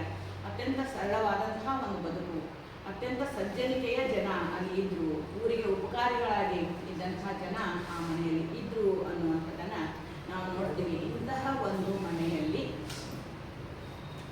ಇವರು ತಾಯಿ ತಂದೆಗೆ ಮೊದಲನೆಯ ಮಗಳಾಗಿ, ಅವರ ತಂದೆಯ ಹೆಸರು ಮಹದೇವಯ್ಯ, ತಾಯಿ ಶಾಂತಾ ದೇವಿ ಅನ್ನುವಂಥವರು ಅವರಿಗೆ ಮೊದಲನೆಯ ಮಗಳಾಗಿ ಹುಟ್ಟುತ್ತಾರೆ. ಇವರ ಜೊತೆಗೆ ಇನ್ನೂ 3 ಜನ ಮಕ್ಕಳಾಗ್ತಾರೆ. ಅಕಸ್ಮಾತ್ತಾಗಿ ತಾಯಿ 4ನೇ ತರಗತಿಯಲ್ಲಿ ಇಟ್ಟಾಗ ಅಂತ ಅಂದ್ಕೊಳ್ತೇನೆ, ಆವಾಗ ಅವರು ತೀರಿ ಹೋಗ್ತಾರೆ. ಹೀಗಾಗಿ ಅಲ್ಲಿ ಮತ್ತೆ ತಾಯಿಯ ತಂಗಿಯನ್ನು ತಂದೆ ಮದುವೆ ಮಾಡ್ಕೊಳ್ತಾರೆ. ಅವರಿಗೂ 4 ಜನ ಮಕ್ಕಳಾಗ್ತಾರೆ. ಒಟ್ಟಾರೆ 8 ಜನ ಮಕ್ಕಳಿಗೆ ಹಿರಿಯ ಅಕ್ಕ ಆಗಿ ಇವತ್ತಿನವರೆಗೂ ಅವರು ಹಿರಿಯ ಅಕ್ಕನಾಗಿಯೇ ಅವರೆಲ್ಲರನ್ನು ಸಾಕಿ ಸಲ್ಲಿಸಿದ್ದು ಇಲ್ಲಿ ನಾವು ನೆನಪಿಡಬೇಕಾದಂಥದ್ದು. ಇದು ಅವರ ಬದುಕಿನ ಮೊದಲನೇ ಹಂತ. ಒಂದಿಷ್ಟು ಇಲ್ಲಿ ಅವರು ಹುಟ್ಟಿ ಬೆಳೆದಂಥ ಒಂದು ವಾತಾವರಣ. ಇದೇ ಊರಿನಲ್ಲಿ ಅವರು ತಮ್ಮ ಪ್ರಾಥಮಿಕ ಶಿಕ್ಷಣವನ್ನು ಮುಗಿಸ್ತಾರೆ. ಪ್ರಾಥಮಿಕ ಶಿಕ್ಷಣವನ್ನು ಮುಗಿಯುವುದಕ್ಕೂ ಅವರು ಮದುವೆ ಆಗ್ತದೆ ಅನ್ನುವಂಥದ್ದು ವಿಶೇಷ. 7ನೇ ತರಗತಿ ಮುಗಿಯೋದಕ್ಕೆ 12ನೇ ವರ್ಷಕ್ಕೆ ಇವ್ರು ಮದುವೆ ಆಗ್ಯಾರ. ಈಗ ನಾವು ಅನ್ಕೋಬೇಕು, ನಾವು ನೆನಪಿಟ್ಕೋಬೇಕು, 12 ವರ್ಷಕ್ಕೆ ಅವತ್ತು ಮದುವೆ ಆಗಿತ್ತು. ಆಮೇಲೆ ಅವ್ರಿಗೂ ಒಂದು 3 ಮಕ್ಕಳು ಆಗ್ತಾವ. ಅವರು ಎಲ್ಲ ದೊಡ್ಡ ದೊಡ್ಡ ಶಾಲೆ ಕಲಿತಾರೆ, ಉದ್ಯೋಗ ಹಿಡಿತಾರೆ, ಮೊಮ್ಮಕ್ಕಳಾಗ್ಯಾವ. ಮೊಮ್ಮಕ್ಕಳು ಆಗಿದ್ದ ಕೈಗೆ ಚಪ್ಪಾಳಿನೂ ಬರ್ಸಿದ್ರಿ. ಆದರೂ ಮೇಡಮ್ ಇಲ್ಲಿ ಕುಂತಾರ ಅಂದರೆ ಯಾಕೆ? ಅದು ಸಾಧಕಿ ಆಗಿದ್ದಕ್ಕೆ, ಅದು ಸಾಧಕಿ ಆಗಿದ್ದಕ್ಕೆ. ಯಾಕಂದ್ರೆ 7ನೇ ತರಗತಿ ಇದ್ದಾಗ ಮದುವೆ ಆದಮೇಲೆ ಹೆಣ್ಮಕ್ಳದ್ದು ಮುಂದೆ ಶಾಲೆ ಕಲಿಯೋದು ಬಹಳ ಕಷ್ಟ. ಯಾವುದೋ ಒಂದು 9th ಇದ್ದಾಗ 10th ಮಾಡ್ಕೋಬೋದು, ಫಸ್ಟ್ ಇಯರ್ ಸೆಕೆಂಡ್ ಇಯರ್ ಇದ್ದಾಗ ಡಿಗ್ರಿ ಹಚ್ಬೋದು, BA 1ಕ್ಕಿದ್ದಾಗ ಸೆಕೆಂಡ್ ಇಯರ್ ಫೈನಲ್ ಮಾಡ್ಕೋಬೋದು. ಆದರೆ ಒಬ್ಬ 7ನೇ ತರಗತಿಯ ಬಾಲಿಕೆ ಅವತ್ತು ತನ್ನ ಮನೆತನವನ್ನು ನಡೆಸ್ಕೊಂಡು ತನ್ನ ಮಕ್ಕಳ ಲಾಲನೆ, ಪಾಲನೆ, ಪೋಷಣೆ, ಅವರಿಗೆ ವಿದ್ಯೆ, ಶಿಕ್ಷಣ, ಸಂಸ್ಕಾರ ಎಲ್ಲವನ್ನು ಕೊಡ್ತಾ, ಅದರ ಜೊತೆಗೆ ತಮ್ಮ ಮಕ್ಕಳಿಗೆ ಮಾತ್ರ ಅಲ್ಲ, ಅವರ ಈ ಪುಸ್ತಕದಲ್ಲಿ ನನಗೆ ಹೇಳ್ತಾರೆ, ಅವರು ತಮ್ಮ ಅಂತಮ್ಮರ ಮಕ್ಕಳು, ಅಕ್ಕಂಗಿಯರ ಮಕ್ಕಳು, ಸರ್ ಅಂತಮ್ಮರ ಮಕ್ಕಳು, ಹೀಗೆ ಮನೆಯಲ್ಲಿ ಒಬ್ಬೊಬ್ಬರನ್ನ ಇಟ್ಕೊಂಡಿಲ್ಲ, ಅವರು ಅನೇಕ ಮಕ್ಕಳನ್ನ ಇಟ್ಕೊಂಡು ಅವರಿಗೆಲ್ಲ ಒಳ್ಳೆಯ ಶಿಕ್ಷಣವನ್ನು, ಸಂಸ್ಕಾರವನ್ನು ಕೊಡ್ತಾ ತಾವು ಶಿಕ್ಷಣವನ್ನು ಪಡಿತಾರೆ. ಪ್ರಾಥಮಿಕ ಮುಗಿದಿತ್ತು, ಹೈಸ್ಕೂಲ್ ವಿದ್ಯಾಭ್ಯಾಸ, ಕಾಲೇಜ್ ವಿದ್ಯಾಭ್ಯಾಸ, ಪದವಿ ಪಡೆಯೋದು, BEd ಮಾಡ್ಬೋದು, ಆಮೇಲೆ MA ಮಾಡ್ಬೋದು. ಇದೆಲ್ಲ ಸಾಮಾನ್ಯವಾದಂಥದ್ದಲ್ರಿ. ನಾವು ಜಸ್ಟ್ ಹಂಗೆ ಒಂದು ವಿಚಾರ ಮಾಡಬೇಕು. ಅಲ್ಲಿ ಎಲ್ಲ ಕಟ್ಟಿ ಮೇಲೆ ಕೂತ್ಕೊಂಡು ನಮ್ಮ ಮಕ್ಕಳನ್ನ ಆಡ್ಸ್ಕೊತ ಇರ್ತಕ್ಕಂಥವರು ಇದನ್ನೆಲ್ಲ ಮಾಡ್ಬೇಕಾದ್ರೆ ನಮ್ಗೆ ಆ ಒಂದು ಕಲ್ಪನೆಯನ್ನು ನಾವು ಹೆಣ್ಮಕ್ಳು ಮಾಡ್ಕೋಬಹುದು. ಅದು ಗೊತ್ತಾಗ್ತದೆ ಯಾವ ಮಟ್ಟದ ಸಾಧನೆಯನ್ನು ಅವರು ಯಾವ ಮಟ್ಟಕ್ಕೆ ಏರ್ಬೇಕಾರೆ, ಈ ಮಟ್ಟಕ್ಕೆ ಏರ್ಬೇಕಾರೆ ಏನೇನೆಲ್ಲ ಮಾಡಿರಬೇಕು. ಗಂಡನ ಸ್ವಭಾವ, ಅವರಿಗೆ ಇವ್ರ ಮದುವೆ ಆದಾಗ ಅವರು ಮೈಸೂರಲ್ಲಿ ಇದ್ರು ಅಂತ, ಯಾವುದೋ ಒಂದು ಶಾರೀರಿಕ ಶಿಕ್ಷಣದ ಸಂಸ್ಥೆಯಲ್ಲಿ ಉಪನ್ಯಾಸಕರಾಗಿ ಕೆಲಸ ಮಾಡ್ತಾ ಇದ್ರು ಅಂತ ಹೇಳ್ತಾರೆ. ಸರ್ನ ನಾನು ನೋಡೇನ್ರಿ, ಭಾಳ ಒಳ್ಳೆಯವರು ಸರ್. ಹೈಟು, ಪರ್ಸ್ನಾಲಿಟಿ, ಏನು ಹೇಳ್ತಾರಲ್ಲ, ಅಗದಿ ಕಟ್ಟು ಮಸ್ತಾದ ಆಳ ಅಂತ ಹೇಳ್ತಾರಲ್ಲ. ನಾನು ನೋಡಿದಾಗನೇ ಅವರು ರಿಟೈರ್ ಆಗಿ ಅಲ್ಲಿ ಟೈಪಿಂಗ್ ಸೆಂಟರ್ ನಡೆಸ್ತಾ ಇದ್ರು. ನಾನು ಅಲ್ಲಿ ಟೈಪಿಂಗ್ ಹೋಗ್ತಿದ್ದೆ ಅವ್ರ ಹತ್ರ. ನಮ್ಮ ಕ್ವಾರ್ಟರ್ಸ್ ಎದುರಿಗೆ ನಮಗೆ ಮೇಡಮ್ ಅವಾಗ ಅತ್ಯಂತ ಸ್ಪೃದ್ರೂಪಿಯಾದಂಥ ಒಬ್ಬ ಸುಸಂಸ್ಕೃತವಾದಂಥ ಒಬ್ಬ ಸನ್ಮಿತ್ರರ ಜೊತೆಗೆ ಅವ್ರ ಮದುವೆ ಆಯಿತು. ಅವರು ಆವಾಗ ಡಿಫ್ರೆನ್ಸ್ ಇದ್ದಿದ್ದಂತ ನಮಗೆ ಗೊತ್ತಾಗ್ತದೆ. ಯಾಕಂದ್ರೆ ಜಾಬಿಗೆ ಅವ್ರು ಇದ್ರು, ಇನ್ನು ಇವರು 7ನೇ ಇತ್ತು. ಇಂಥ ಒಂದು ಸಂದರ್ಭದಲ್ಲಿ ಅವ್ರ ಸ್ವಭಾವಕ್ಕೆ ಹೊಂದ್ಕೊಂಡು ಮಕ್ಕಳನ್ನೆಲ್ಲ ಬೆಳೆಸ್ತಾ, ಅವ್ರು ಎಲ್ಲೆಲ್ಲಿ ವರ್ಗ ಆಗ್ತೈತಿ ಅಲ್ಲೆಲ್ಲ ಹೋಗ್ತಾ ಅದನ್ನೆಲ್ಲ ನಿಭಾಯಿಸ್ಕೊಂಡು ಬಂದು ಒಂದು ಹಂತಕ್ಕೆ ಬಂದಿದ್ದಾರೆ ಅನ್ನೋದು ಇವರು 2ನೇ ಹಂತದೊಳಗೆ ನಮಗೆ ಬಹಳ ಮುಖ್ಯವಾಗಿ. ಯಾಕಂದ್ರೆ ಏನಿರುವುದೆಲ್ಲ ಅಲ್ಲಿ ಅದು ಬೇಸ್ ತಯಾರಾಗೋದು ಅಂತ ಹೇಳ್ತಾರಲ್ಲ, ಅಲ್ಲಿ ತಯಾರಾಗೋದು. ಇಲ್ಲಿ ನಾವು ಸರ್ ನೆನೆಸಲೇಬೇಕು ಚರಂತಿ ಮಠ ಅವರನ್ನು. ಯಾಕಂದ್ರೆ ಚರಂತಿ ಮಠ ಅವರು ರಾಮದುರ್ಗ ತಾಲೂಕಿನವರು, ಅಲ್ಲಿ ಒಳ್ಳೆ ಮನ್ತನ ಅವರು. ಇವರಿಗೆ ಅವ್ರು ಕೊಟ್ಟಂಥ ಸಹಕಾರದಿಂದ ಇವರು ಇವತ್ತು ಇಲ್ಲಿ ಅದಾರ ಅನ್ನೋದಕ್ಕೆ ಇವತ್ತು ನಾವು ಅವರು ಇಲ್ಲ, ಆದರೆ ಇಷ್ಟು ಒಳ್ಳೆಯ ವ್ಯಕ್ತಿ ಅವರಾಗಿದ್ರಲ್ಲ, ಇವರನ್ನು ಇವತ್ತು ಇಲ್ಲಿ ನಾವು ನೋಡಬೇಕಾದ್ರೆ ಅದಕ್ಕೆ ಸರಿ ಹೆಗಲು ಕೊಟ್ಟಂಥವರು, ಸರಿ ಶ್ರಮ ಪಟ್ಟಂಥವರು, ಸರಿ ಉತ್ಸುಕತೆಯಿಂದ ಇವರನ್ನ ಮುಂದೆ ತಂದಂಥವರು ಚರಂತಿ ಮಠ ಅವರು ಅನ್ನೋದನ್ನು ಅವರು ಕೂಡ ಅವರ ನಂತರದ ಒಂದು ಕಾವ್ಯದಲ್ಲಿ ಅತಿಯಾಗಿ ನೆನೆಸ್ಕೊಳ್ಳೋದು ನೋಡ್ಬೇಕಾತಿದ್ರೆ ನಿಮ್ಮ ನಮ್ಮ ಮುಂದೆ ಅವ್ರು ಏನು ಮಾತಾಡ್ತಿರ್ತಾರೆ, ನಕ್ಕೊಂತ ಮಾತಾಡ್ತಿರ್ತಾರೆ, ಅಗದಿ ಇದರಲ್ಲಿ ಹೇಳ್ತಿರ್ತಾರೆ, ಆದರೆ ಅವರ ಆತ್ಮ ಅವರಿಗಾಗಿ ಎಷ್ಟೊಂದು ಪ್ರೀತಿ ಭಕ್ತಿಯನ್ನು ಇಟ್ಕೊಂಡಿದೆ ಅನ್ನೋದನ್ನು ನೋಡ್ಬೇಕಾದ್ರೆ ಅವರ ಕೆಲವು ಹನಿಗವನಗಳನ್ನ ನೀವು ನೋಡಬೇಕು. ಆಗ ಮಾತ್ರ ಅದನ್ನು ನಮಗೆ ಅರ್ಥ ಆಗುವಂಥ ಕವಿತೆಗಳನ್ನ ನಾವು ಕೊಡ್ತಾರೆ. ಬಹುಶಃ ಸಾಧ್ಯ ಆದರೆ ನಾನು ಅದನ್ನು ಉಲ್ಲೇಖ ನಂತರ ಮಾಡುವಂಥದ್ದು. ಇನ್ನು ಕಾಳಿದಾಸ ಒಂದು ನಾಟಕದೊಳಗೆ ಒಂದು ಸಾಧನೆ, ಯಾವುದು ಖಾಲಿಯಾಗಿರ್ತದೆ ಅದು ಹಗರಾಗಿರ್ತದೆ. ರಿಕ್ತ ಸರೋ ಭವತಿ ಹಿ ಲಘು, ಯಾವುದು ಖಾಲಿ ಇರ್ತದೆ ಅದು ಹಗರಾಗಿರ್ತದೆ. ಆದರೆ ಪೂರ್ಣತಾ ಗೌರವಾಯ, ಯಾವಾಗ ಅದು ತುಂಬಿಕೊಳ್ತದೆ ಅದಕ್ಕೊಂದು ಗೌರವ ಬರ್ತದೆ, ಘನತೆ ಬರ್ತದೆ, ತುಂಬಿಕೊಂಡಾಗ ಅಂತ. ಅದೇ ರೀತಿ ನೀಲಗಂಗಾ ಅವರು 7ನೇ ಇದ್ರು ಅಂದರೆ ಖಾಲಿ ಇದ್ರು, ಹೆಣ್ಮಗಳು ಒಂದು ಬಾಲಿಕೆಯಾಗಿ ಅವರು ಏನು ಇದ್ದಿದ್ದಿಲ್ಲ. ಆದರೆ ಈ ಒಂದೊಂದೇ ಮೆಟ್ಟಿಲುಗಳನ್ನು ಹತ್ತಿ ಅವರು ಪೂರ್ಣತೆಯತ್ತ ಬರಬೇಕಾದ್ರೆ, ಒಂದು ಘನತೆಯನ್ನು ಹೊಂದಬೇಕಾದ್ರೆ ಅವರು ಪಟ್ಟಂಥ ಶ್ರಮ ಈ ಒಂದು ಸ್ಟೇಜ್, ಮುಂದಿನ ಒಂದು ಸ್ಟೇಜಲ್ಲಿ ಬರ್ತದೆ ಅನ್ನುವಂಥದ್ದು. ಸಿದ್ದರಾಮಯ್ಯ ಅನ್ನುವಂಥ ಯುವಕರನ್ನು ಮದುವೆ ಆದಮೇಲೆ ತಮ್ಮ ಸಂಸಾರವನ್ನು ತೂಗಿಸಿಕೊಂಡು 22ನೇ ವರ್ಷದಿಂದಲೇ ಅವರು ಸಾಹಿತ್ಯದ ಕೃಷಿಯನ್ನು ಪ್ರಾರಂಭ ಮಾಡಿದ್ರು. ನಾವು 52ಕ್ಕೆ ಶುರು ಮಾಡಿದ್ವಿ ಏನೋ ಮೇಡಮ್ ಅವರು. ಬಹುಶಃ ಯಾಕೆ ಅದನ್ನು ಹೇಳ್ತಾ ಇದ್ದೀನಿ ಅಂದ್ರೆ 22ನೇ ವಯಸ್ಸಿಗೆ ಅವ್ರು 1-2 ಜವಾಬ್ದಾರಿ ಇದ್ದಿಲ್ಲರಿ. ನಮಗೆಲ್ಲ 50ಕ್ಕೆಲ್ಲ ಜವಾಬ್ದಾರಿಗಳು ಮುಗಿದಿದ್ದು, ಒಂದಿಷ್ಟು ಏನೋ ಪೆನ್ ಹಿಡಿದ್ವಿ. ಆದರೆ 22ನೇ ವಯಸ್ಸಿಗೆ ನಾವು ನೆನಪು ಮಾಡ್ಕೋಬೇಕು, ಅವ್ರಿಗೆ ಸುತ್ತಲೂ ಇದ್ದಂಥ ಒಂದು ಪರಿಸರದಲ್ಲಿ, ಸಂದರ್ಭದಲ್ಲಿ ಅವ್ರ ಜವಾಬ್ದಾರಿಗಳೆಷ್ಟು, ಆ ವಯಸ್ಸಿನಲ್ಲಿ ಅವ್ರ ಮಕ್ಕಳು, ಮನೆ ಅದನ್ನೆಲ್ಲ ತುಂಬಿಸ್ಕೊಂಡು ಅದರ ಸಂದರ್ಭದೊಳಗೆ ತಮ್ಮ ಶಿಕ್ಷಣವನ್ನು ಮುಂದುವರಿಸ್ತಾ ಆ ಒಂದು ಕೃಷಿಯನ್ನು ಅವರು ಮಾಡಿದ್ದಾರೆ ಅಂತ ಇದ್ದಾಗ ನಮ್ಮದು ಅದು ಯಾಕೆ ಇಲ್ಲಿ ಸಾಧನೆಯಾಗಿ ಇವತ್ತು ನಮ್ಮ ಎದುರಿಗೆ ನಿಲ್ತಾರೆ ಅಂತ ಅನ್ನೋದನ್ನು ನಾವು ಇಲ್ಲಿ ನೋಡ್ಬೋದು. ಯಾವಾಗಲೂ ಅದಕ್ಕೆ ನಾನು ಯಾವಾಗಲೂ ಮಾತಾಡೋ ಮುಂದೆ ಎಲ್ಲರೂ ಹೇಳ್ತಾರೆ, ಒಬ್ಬ ಪುರುಷನ ಹಿಂದೆ ಒಬ್ಬ ಸ್ತ್ರೀ ಇರ್ತಾಳೆ, ಒಬ್ಬ ಪುರುಷನ ಹಿಂದೆ ಒಬ್ಬ ಸ್ತ್ರೀ ಇರ್ತಾಳೆ. ಆದರೆ ಈ ಸಾಧಕಿಯ ಹಿಂದೆ ಇದ್ದದ್ದು ಚರಂತಿಮಠ ಸಿದ್ದರಾಮಯ್ಯ, ಚರಂತಿಮಠ ಅನ್ನುವಂಥವ್ರು ಅನ್ನೋದನ್ನು ನಾವಿಲ್ಲಿ ಮತ್ತೊಮ್ಮೆ ನೆನೆಸ್ತಾ, ಇದನ್ನೆಲ್ಲ ನೋಡಿದಾಗ ಮೇಡಮ್ ಏನು ಬರ್ಕೋತ ಹೋದ್ರು, ಜಾಬು ಮಾಡ್ಕೋತ ಹೋದ್ರು, ಆರಾಮಿದ್ರು ಅಂತ, ಆ ಸಂದರ್ಭದಲ್ಲಿ ಏನಿದ್ದಿಲ್ಲ ನಡೆಸ್ಕೊಂಡು ಹೋದ್ರೇನೋ ಅಂತ ಅಲ್ಲ, ಅವರಿಗೂ ಕೂಡ ಆಯಾ ಸಂದರ್ಭಕ್ಕೆ ತಕ್ಕಂತೆ ಎಲ್ಲ ಹೆಂಗೊಬ್ಬ ಮನುಷ್ಯನಿಗೆ ಹಗಲು ರಾತ್ರಿ ಕಷ್ಟ ಸುಖ ದುಃಖ ಇದೆಲ್ಲ ಏನಿರ್ತದಲ್ಲ ಅದೇ ರೀತಿಯಾಗಿ ಅವರಿಗೂ ಕೂಡ ಎಲ್ಲ ಬಂದಿರೋ ಸಾಧ್ಯತೆಗಳಿರ್ತವೆ. ಆ ಸಾಧ್ಯತೆಗಳನ್ನು ಅವರು ಸವಾಲಾಗಿ ಸ್ವೀಕರಿಸಿ ಎದುರಿಸಿ ಈ ಒಂದು ಗಟ್ಟಿಯಾಗಿ ನಿಂತು ಬಂದಿದ್ದಾರಲ್ಲ, ಇದು ಸಾಧನೆಯ ಮೊದಲ ಮೆಟ್ಟಿಲು. ಅವರು ಸಾಧಾರಣ 20ರಿಂದ 25ನೇ ವಯಸ್ಸಿನಲ್ಲಿ ಒಂದು ಗಟ್ಟಿಯಾದಂಥ ಹೆಜ್ಜೆಯನ್ನು ಇಟ್ಟರು ಅನ್ನುವಂಥದ್ದನ್ನು ನಾವು ನೋಡ್ಬೋದು. ಅವ್ರಿಗೂ ಕೂಡ ನಾವು ಈ ಸ್ಟೇಜ್ದೊಳಗೆ ಒಂದು ಮಾತನ್ನು ಹೇಳ್ಬೋದು, ಏನಂದ್ರೆ ಒಬ್ಬ ಹೆಣ್ಮಗಳು ಯಾವ್ಯಾವ ಪಾತ್ರಗಳನ್ನು ಮಾಡಿ ಪರಿಪೂರ್ಣಳು ಅಂತ ಅನಿಸ್ಕೋತಾಳಲ್ಲ, ಒಬ್ಬ ಮಗಳಾಗ್ತಾಳ ಮೊದಲು, ಆಮೇಲೆ ಹೆಂಡತಿ ಆಗ್ತಾಳೆ, ತಾಯಿ ಆಗ್ತಾಳೆ, ಅಕ್ಕಂಗಿಯರೊಳಗೆ ಬರ್ತಾಳೆ, ನಾದನೆ ಆಗ್ತಾಳೆ, ಅತ್ತಿಗೆ ಆಗ್ತಾಳೆ, ನೆರೆಹೊರೆಯವರನ್ನು ಸಂಭಾಳಿಸ್ತಾಳೆ. ಇದೆಲ್ಲದರ ಜೊತೆಗೆ ಈ ಎಲ್ಲ ಪಾತ್ರಗಳನ್ನು ಅನುಭವಿಸುವುದರ ಜೊತೆಗೆ ಒಂದು ವಿಶೇಷತೆಯನ್ನು ಹೊಂದುತ್ತಾಳಲ್ಲ, ಆ ವಿಶೇಷತೆಯಿಂದಾಗಿ ತನ್ನ ಪೂರ್ಣತೆಯನ್ನು ಸಾಧಿಸ್ಕೊತಾಳಲ್ಲ. ಯಾಕಂದ್ರೆ ನಮ್ಮ ಬಹಳಷ್ಟು ಕವನದೊಳಗೆ ಹೇಳ್ತಾ ಇರ್ತಾರೆ, ಅವ್ರಿಗೆ ಅದೊಂದೇ ತ್ರಾಸಿದೆ. ನಮ್ಮೆಲ್ಲರನ್ನ ನೋಡಿ ಎಷ್ಟು ಬೈತಾರೋ ಯಾರಿಗೆ ಗೊತ್ತವ್ರು, ಏನು ಬತ್ತು ಕಳೀತೀರಿ ಅಂತ ಹೇಳಿ. ಯಾಕಂದ್ರೆ ಅವ್ರು ಬತ್ತು ಕಳೆಯವ್ರನ್ನ ನೋಡ ಸಿಟ್ಟು ಬರ್ತೈತೆ, ಸಮಯ ತಿರುಗಿ ಬರುವುದಿಲ್ಲ, ಯಾಕೆ ಹಿಂಗೆ ಕುಂಡಿರ್ತೀರಿ ಅಂತ. ನಾನು ಬಹಳಷ್ಟು ಅವರ ಕಾವ್ಯದಲ್ಲಿ ವಿಶೇಷವಾಗಿ ನೋಡೋದೇ ಇದು ಒಂದೇ ಶಬ್ದವನ್ನು, ಸಮಯ ನಿಮಗೆ ಹೊಳ್ಳಿ ಬರುವುದಿಲ್ಲ, ನೀವು ಯಾಕೆ ಪ್ರಯತ್ನ ಮಾಡೋದಿಲ್ಲ, ನಿಮ್ಮೊಳಗೆ ಏನಾಯ್ತು ಅಂತಂದ್ರೆ ನೀವು ಯಾಕೆ ನೋಡ್ಕೊಳ್ಳೋದಿಲ್ಲ, ಏನಾರೇ ನೋಡ್ಕೋರಿ, ಏನಾರೇ ಮಾಡಿರಿ. ಅದು ಏನು ಮಾಡಿದಾರಲ್ಲ ಮಾಡಿ ಅವರು ನೀಲಗಂಗಾ ಅನ್ನುವಂಥ ಒಂದು ಗಟ್ಟಿಯಾಗಿದ್ದಾರೆ, ಗೌರವದ ಸ್ಥಾನವನ್ನು ಹೊಂದಿದ್ದಾರೆ ಅನ್ನುವಂಥ ಮಾತನ್ನು ನಾವಿಲ್ಲಿ ತಿರುಗಿ ಹೇಳ್ಬೋದು. ಅದಕ್ಕೆ ನಮ್ಮ ಸರ್ವಜ್ಞನ ಇನ್ನೊಂದು ವಚನ ನಾನಿಲ್ಲಿ ನಿಮಗೆ ಎಷ್ಟು ಸಹಜವಾಗಿ ನಮ್ಮ ನೀಲಗಂಗಾ ಅವರಿಗೆ ಹೊಂದುವಂಗೆ ಹೇಳ್ಬೋದು ಅಂದ್ರೆ, ಒಂದು ಕಡೆ ಹೇಳ್ತಾನೆ, ಬೆರೆವಂಗೆ ಭೋಗವು, ಯಾರು ಬೆರೀತಾರೆ ಅವ್ರಿಗೊಂದು ಭೋಗ ಸುಖ ಅನ್ನೋದು ಸಿಗ್ತದೆ. ಮೊರೆವಂಗೆ ರಾಗವು, ಯಾರು ಮೊರಿತಾರೆ ಅಥವಾ ಯಾರು ಆಲಾಪ ಮಾಡ್ತಾರೆ ಅವ್ರಿಗೊಂದು ರಾಗ ಅನ್ನೋದು ಸಿಗ್ತದೆ. ಬರೆವಂಗೆ ಓದು, ಯಾರು ಬರೀತಾರೆ ಅವ್ರು ಓದಲ್ಲಂತೂ ಬರೆಯಂಗಿಲ್ಲ, ಬರೆಯೋರಿಗೆ ಓದು ಬಂದೇ ಇರ್ತದೆ. ಬೆರೆವಂಗೆ ಭೋಗವು, ಮೊರೆವಂಗೆ ರಾಗವು, ಬರೆವಂಗೆ ಓದು ಬರುವಂತೆ, ಸಾಧಿಪಗೆ ಬಾರದಿರುವುದುಂಟೆ ಸರ್ವಜ್ಞ. ಸಾಧಿಸ್ಬೇಕು ಅನ್ನೋರಿಗೆ ಬರಲ್ದಿದ್ರೆ ಏನದ, ನಮಗೆ ಯಾಕೆ ಬರಂಗಿಲ್ಲ, ನಮ್ಮ ಯಾಕೆ ಗುರುತಿಸಕ್ಕಾಗಂಗಿಲ್ಲ, ಅಥವಾ ನಮಗೆ ಯಾಕೆ ಒಂದು ದೊಡ್ಡ ಕಾದಂಬರಿ ಬೃಹತ್ ಗ್ರಂಥವನ್ನು ನಮಗೆ ಯಾಕೆ ಬರೆಯೋಕ್ಕಾಗೋದಿಲ್ಲ ಅಂದರೆ ನಾವು ಸಾಧನೆ ಮಾಡೋಕ್ಕೆ ಹೋಗೋದಿಲ್ಲ. ನಾವು ಬರೆಯೋದು, ನಾವು ಮಾಡೋದು ಎಷ್ಟು, ಈ ಸಾಧಕರು ಮಾಡೋದು ಎಷ್ಟು. ಯಾರು ಸಾಧಿಸಬೇಕು ಅಂತಾರಲ್ಲ ಅವ್ರಿಗೆ ಬರಲ್ಲೇ ಇರುವಂಥದ್ದು ಏನದ ಅನ್ನುವಂಥ ಸರ್ವಜ್ಞನ ಪ್ರಶ್ನೆಗೆ ಉತ್ತರವಾಗಿ ಇವತ್ತು ನಮಗೆ ನೀಲಗಂಗಾ ಅವರು ಕಾಣಿಸ್ತಾರೆ.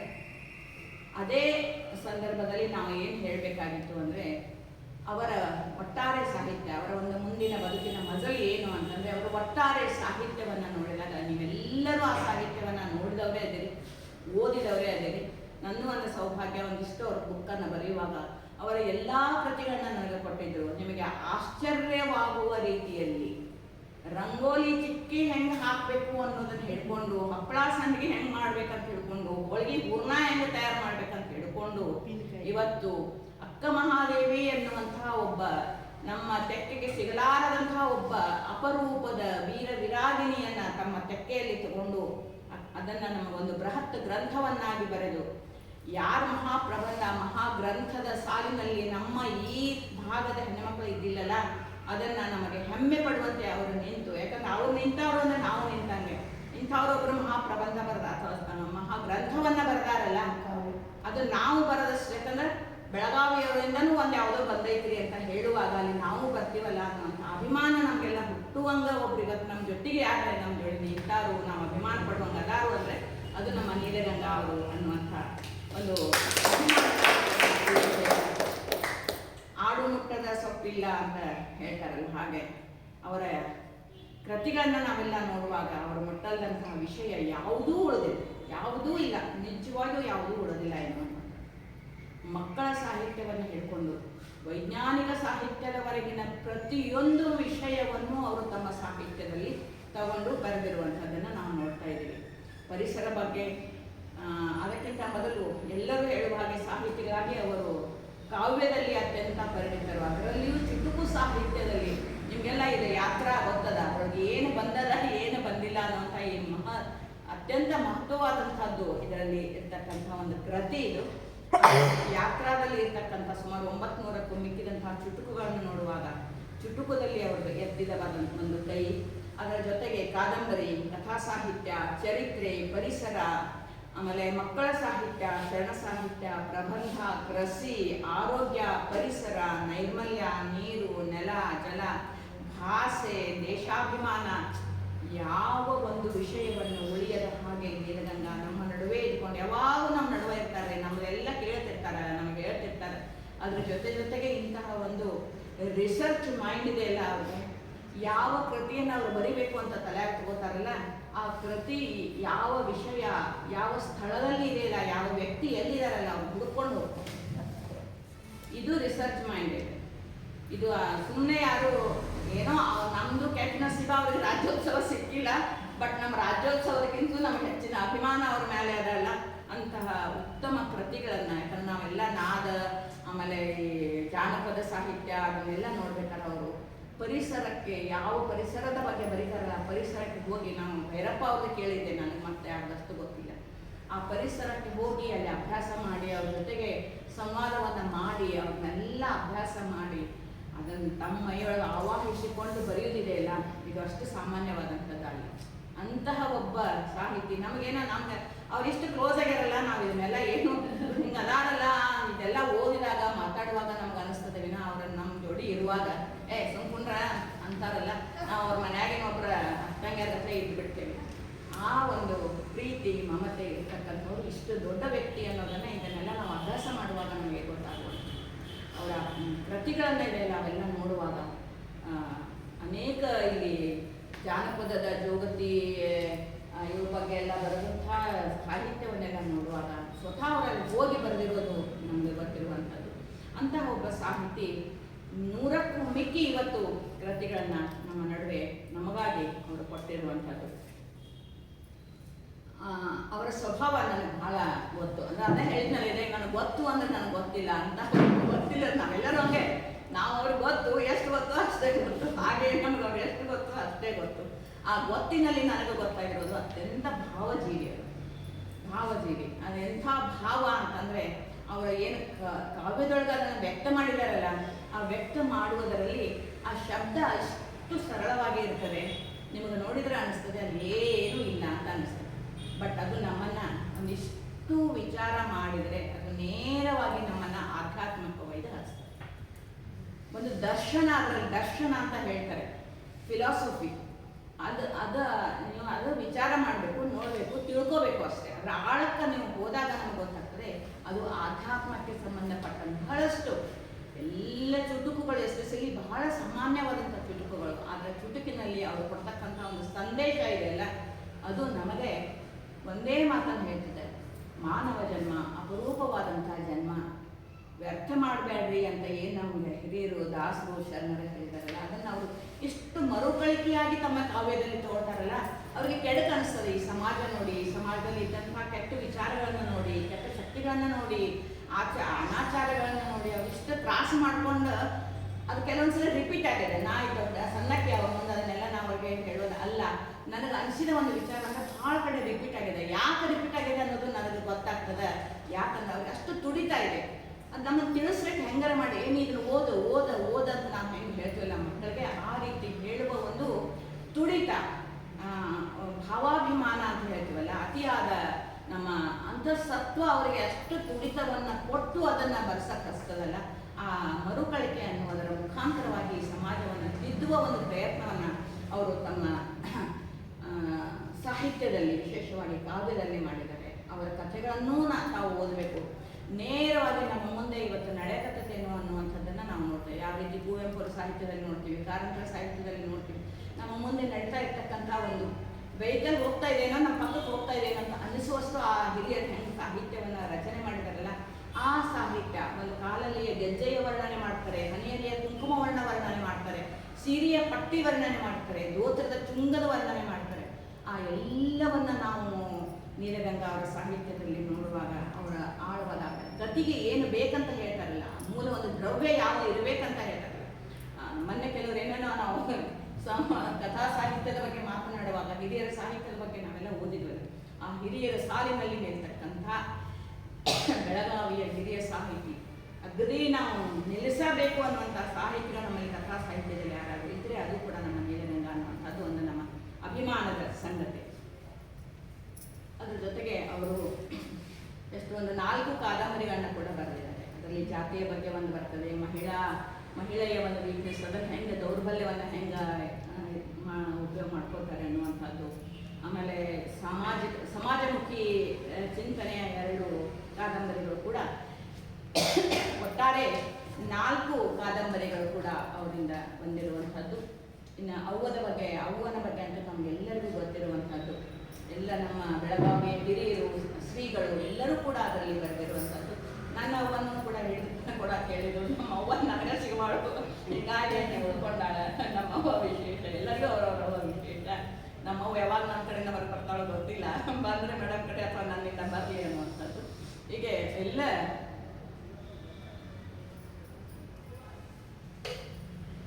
ಅವರು ನಿನ್ನೆ ಮಾತಾಡುವಾಗ ಅದನ್ನು ಹೇಳಿದರು, ಎಲ್ಲರ ತಾಯಿಯಂದಿರು ಒಂದೇ ಆಗಿರ್ತಾರೆ. ತಾಯಿ ಉಳಿದ ಎಲ್ಲ ಶಕ್ತಿಗಳು ಬೇರೆ ಆಗಿರ್ತವೆ. ಜಗತ್ತಿನ ಎಲ್ಲ ಶಕ್ತಿ ಒಂದು ಕಡೆ ಆದರೂ ತಾಯಿಯ ಶಕ್ತಿ ಅನ್ನುವಂಥದ್ದು ಒಂದು, ತಾಯಿಯ ಭಕ್ತಿ ಅನ್ನುವಂಥದ್ದು ಒಂದು.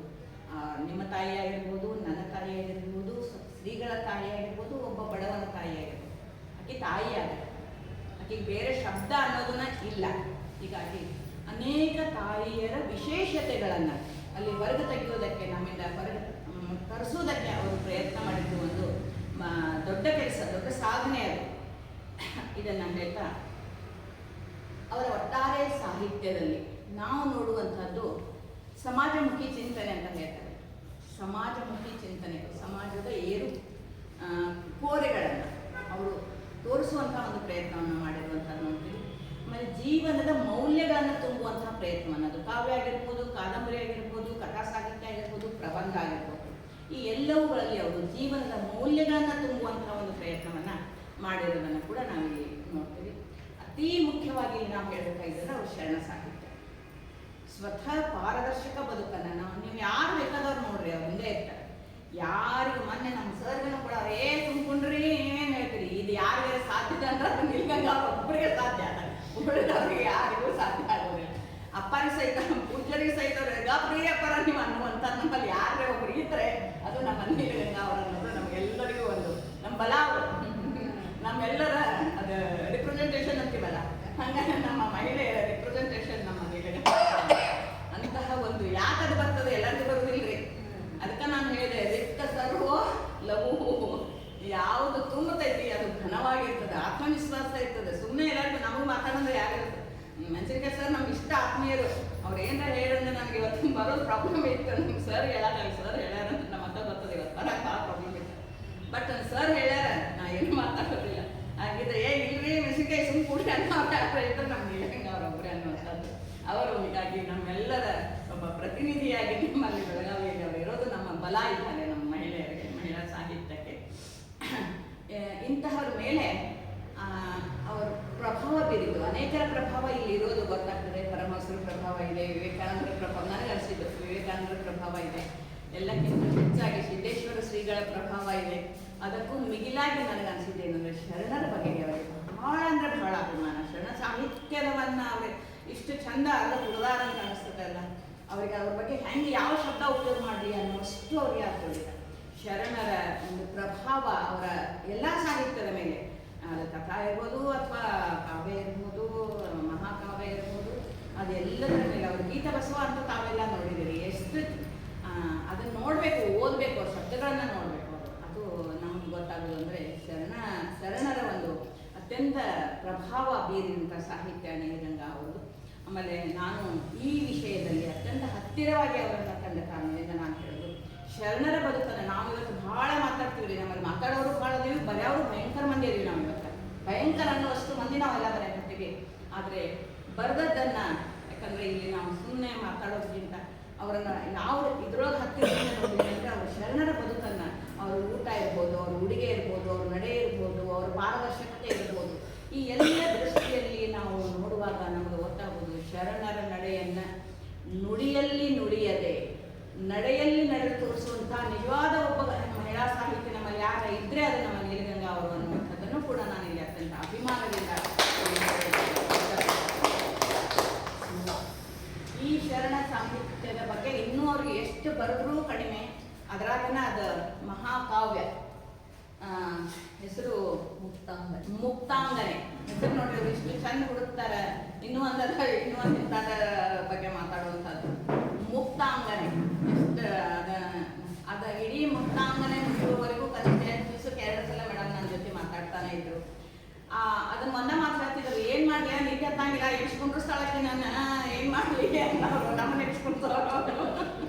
ಆ ಎಲ್ಲ ಚಿಂತನೆಗಳನ್ನ ಇವತ್ತು ನೋಡು, ಆಕಿ ಇಲ್ಲಿ ಬಂದಾಳ, ಇವತ್ತು ಅಡಿಗೆ ಹೊಂಟಾಳ, ಇವತ್ತು ಮಲ್ಲಿಕಾರ್ಜುನನ ಭೇಟಿ ಆದ್ದು, ಇವತ್ತು ಕೌಶಿಕನ ಭೇಟಿ ಆದ್ದು. ಈ ಒಂದು ಡಿಸ್ಕಷನ್ ಇದೆಯಲ್ಲ, ಇದು ಸಾಹಿತ್ಯದ ಆಳದಲ್ಲಿ ಇಳಿದಂಥವ್ರಿಗೆ ಮಾತ್ರ ಬರ್ತದೆ. ನಾವೇನು ಮಾಡ್ತೇವೆ, ನಾವೇ ಅದನ್ನೆಲ್ಲ ಎಲ್ಲಿ ಹೇಳಕ್ಕೆ ಹೋಗೋದಿಲ್ಲ. ನಾವು ಬರೀಸೇ ಬೇರೆ, ನಾವು ಆಮೇಲೆ ಪ್ರಕಟ ಮಾಡಿದ್ಮೇಲೆ ಅವ್ರು ನನ್ನ 8 ಬಂದು 10 ಬಂದು ಏನೂ ಇರೋದಿಲ್ಲ. ಆದರೆ ಅವರಿಷ್ಟು ಪಾರದರ್ಶಕವಾದಂತಹ ಬದುಕನ್ನು ಬದುಕ್ತಾ ಇರೋದನ್ನು ನಾನು ನೋಡ್ತಾ ಇದ್ದೀನಿ. ನುಡಿ ನಡೆ ನೇರ ಸರಳ ಪಾರದರ್ಶಕ ಅನ್ನುವಂಥದ್ದು ನೀಲಗಂಗಾ ಅವರಂಥದ್ದು ಅಂತ ಹೇಳುವಾಗ ಇಲ್ಲಿ ಮುಕ್ತಾಂಗನೆಯ ಬಗ್ಗೆ ನಾವು ಹೇಳಬೇಕು. ನಿಜವಾಗಿಯೂ ನಮ್ಮೆಲ್ಲರನ್ನ ಹೆಮ್ಮೆ ಪಡಿಸಿದಂತಹ ಒಂದು ಕೃತಿ, ಬೆಳಗಾವಿಯ ಕೃತಿ ಅದು. ಯಾಕಂದರೆ ಎಲ್ಲೂ ಇಲ್ಲ, ಯಾವ ಮಹಿಳೆಯರು ಅಂತಹ ಒಂದು ದೊಡ್ಡ ಕೃತಿಯನ್ನು ಇಲ್ಲಿಯವರೆಗೆ ಬರೆದಿಲ್ಲ. ಈಗ ಬರೆಯುವಂಥ ಪ್ರಯತ್ನ ಮಾಡಕತ್ತೆ 2 ವರ್ಷ ಆಯ್ತು, ನಾನು ನನ್ನ ಕಡೆಯಿಂದ ಇನ್ನೂ ಅದೇನು ಮುಂದೆ ಹೋಗಿಲ್ಲ. ಅಂಥದ್ರೊಳಗೆ ನಾವೆಲ್ಲ ಅಭಿಮಾನ ಪಡುವಂತೆ ಮಾಡಿದಂಥ ಒಬ್ಬ ಶರಣೆಯ ಜೀವನವನ್ನು ಇಷ್ಟು ಸ್ವಾರಸ್ಯಕರವಾಗಿ ಆ ಶಬ್ದಗಳನ್ನು ನೋಡ್ಬೇಕ್ರಿ, ಭಾಳ ಓದಿ ತೋರಿಸ್ತಾರೆ. ಅವ್ರಿಗೂ ಅದ್ರ ಮೇಲೆ ಇಷ್ಟು ಭಕ್ತಿ ಅಂತಂದ್ರೆ, ನೋಡ ಹಿಂಗೆ ಬರ್ದೇನಿ, ಯಾಕೆ ಹಿಂಗೆ ಹೋಗ್ಕಾಳು ನೋಡ, ಅದ್ರೊಳಗೆ ಪಕ್ಷಿಗಳು ಹಿಂಗೆ ಬಂದಾವ ನೋಡ, ಪ್ರಾಣಿಗಳು ಹಿಂಗೆ ಬಂದಾವ, ಎಷ್ಟು ಪ್ರೀತಿ ರೀ, ಎಷ್ಟು ಭಕ್ತಿ, ಎಷ್ಟು ಗೌರವ ನಮ್ಮ ಅಕ್ಕ ಮಹಾದೇವಿಯ ಮೇಲೆ ಅವರಿಗೆ ಅನ್ನುವಂಥದ್ದನ್ನು ಇಡೀ ಕೃತಿ ಆಗೋತಂಕ ನಾನು ಅವ್ರ ಜೊತೆಗೇನೆ ಇದ್ದೆ. ಅದು ಅಂತಹ ಒಂದು ಮಹಾಕೃತಿಯನ್ನು ಕೊಟ್ಟಂತಹ ತಮಗೆ ನಮ್ಮ ಬೆಳಗಾವಿಯ ಲೇಖಕಿಯರ ಪರವಾಗಿ ಒಂದು ವಿಶೇಷವಾದಂತಹ ಧನ್ಯವಾದಗಳನ್ನು ನಾನು ಇಲ್ಲಿ ಹೇಳ್ತಾ, ನಿಮ್ಮ ಜೊತೆಗೆ ನಮ್ಮನ್ನೂ ಕೂಡ, ಯಾಕಂದರೆ ಬೆಳಗಾವಿಯ ಮಹಿಳೆ ಒಬ್ಬಳು ಬರೆದಿದ್ದಾಳೆ ಅಂದರೆ ನಾವು ಕೂಡ ನಿಮ್ಮ ಜೊತೆಗೆ ಒಂದಿಷ್ಟು ಎತ್ತರಕ್ಕೆ ಬಂದ್ವಿ ಅನ್ನುವಂಥ ಮಾತನ್ನು ಹೇಳ್ತಾ, ನಾನು ಇಲ್ಲಿ ಒಂದು ವಿಶೇಷ ಎಲ್ಲ ಬಹುಶಃ 2-3 ಕಡೆ ಅವ್ರ ಬಗ್ಗೆ ಮಾತಾಡುವಾಗೆಲ್ಲ ನಾನು ಇದನ್ನು ಹೇಳಿರ್ತೇನೆ. ಅವ್ರದ್ದು ಒಂದು ಸಾವು ಗರ್ಭಧರಿಸಿದ್ದು ಅನ್ನೋದು ಶಬ್ದ ನನ್ನನ್ನು ಇಷ್ಟು ಅಗಲಾಡಿಸ್ಬಿಡ್ತದಲ್ಲ.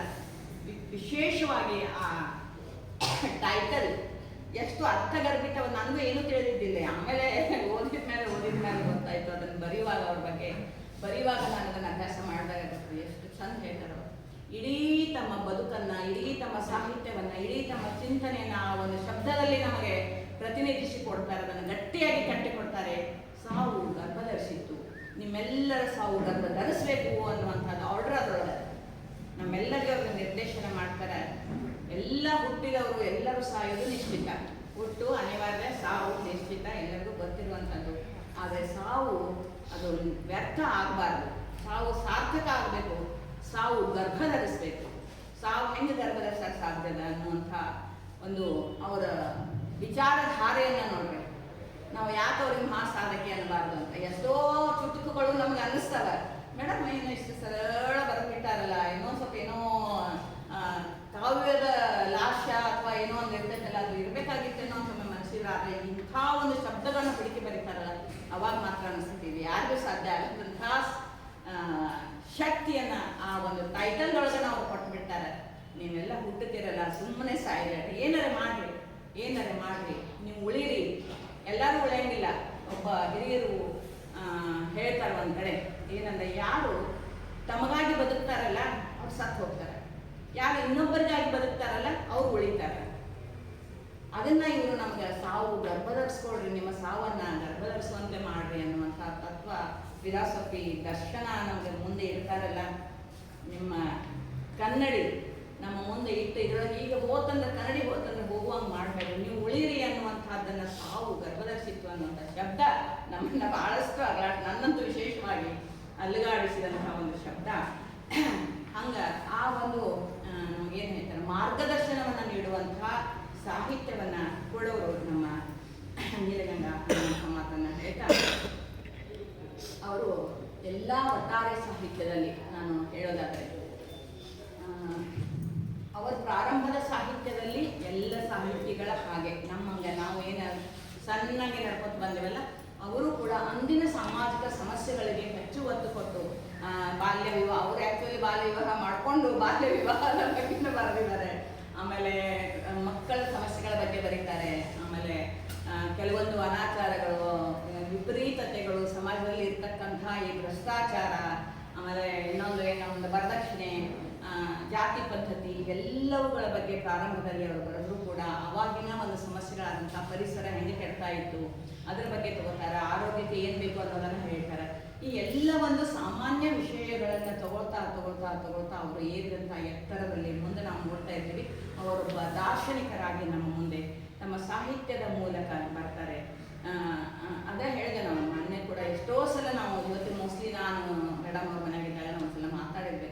ಯಾರ ಸಾಹಿತ್ಯಗಳ ಬಗ್ಗೆ ನಾವು ಚಿಂತನೆಗಳನ್ನ ಮಾಡದೆ ಬರೀತಾರೆ. ಹೌದು ಅವ್ರದೊಂದು ಕಾದಂಬರಿ, ಅವರು 8 ಆದ್ರಿ, ಅವರು 10 ಆದ್ರಿ, ಅವರು 20 ಆದ್ರಿ, ಆದರೆ ಏನಾದ್ರು ಕಾದಂಬರಿ ಏನದು, ಸಾಹಿತ್ಯ ಏನು?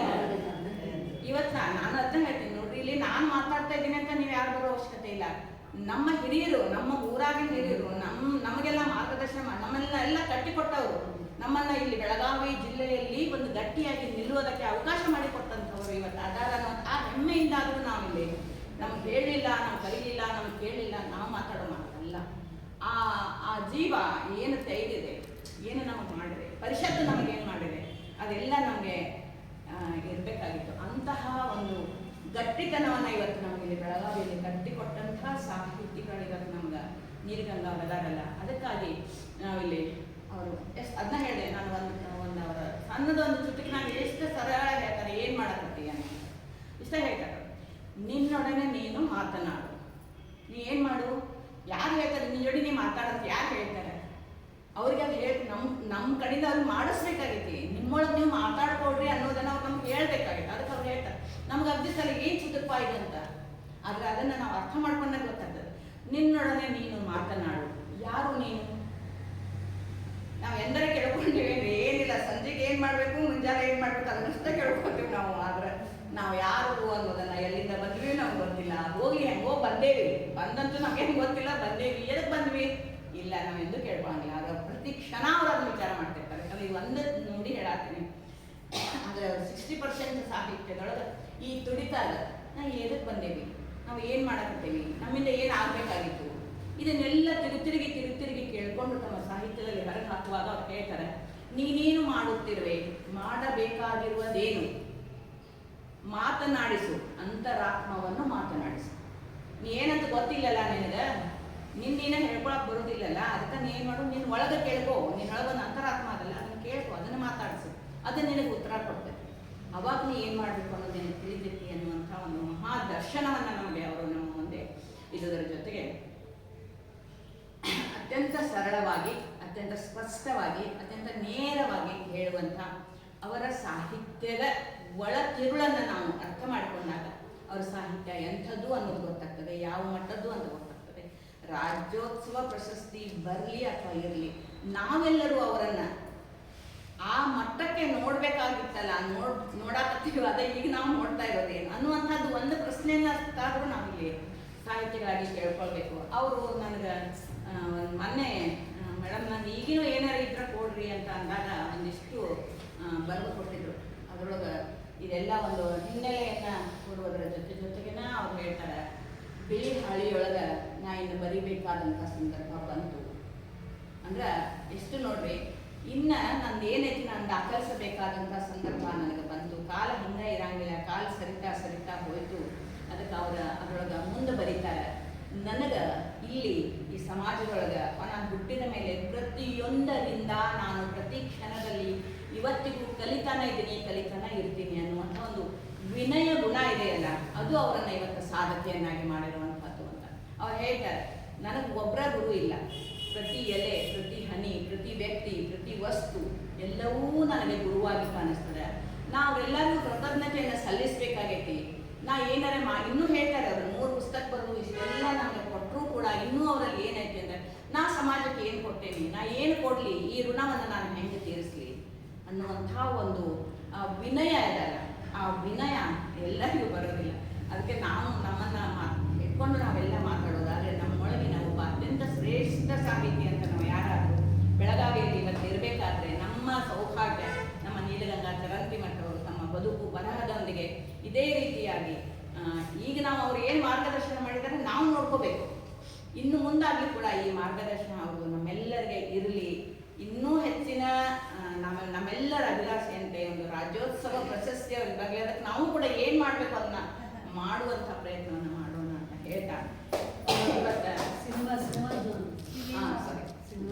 ಅವರು ಅನೇಕ ರಂಗದಲ್ಲಿ ಒಂದ್ಸತ ಹೇಳಿದ್ರು, ಆಲ್ ಇನ್ ಒನ್ ಅದ ನಮ್ಮ ನೀಲಗಂಗಾ ಅಂತ.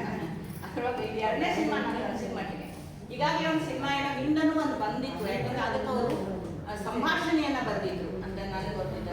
ಈಗ ಇನ್ನೂ ಒಂದು ಸಿನಿಮಾ ಅವರು ಬರ್ತಿರ್ತಕ್ಕಂಥ ಒಂದು ಸಂದರ್ಭದಲ್ಲಿ ಅವರು ಯಶಸ್ವಿಯಾಗಿ ಸೂರ್ಯ ಅನ್ನುವಂಥ ಒಂದು ಸಿನಿಮಾ ಬರ್ತಾ ಇದೆ. ನಾವೆಲ್ಲರೂ ಅದನ್ನು ನೋಡೋಣ, ರಿಲೀಸ್ ಆಗುತ್ತೆ. ಅದಕ್ಕೆ ನಾವೆಲ್ಲರೂ ಪ್ರೋತ್ಸಾಹಿಸೋಣ. ಇನ್ನೂ ಹೆಚ್ಚು ಅವರು ಈ ನಿಟ್ಟಿನಲ್ಲಿ ಸಾಹಿತ್ಯಿಕವಾಗಿ, ಸಾಮಾಜಿಕವಾಗಿ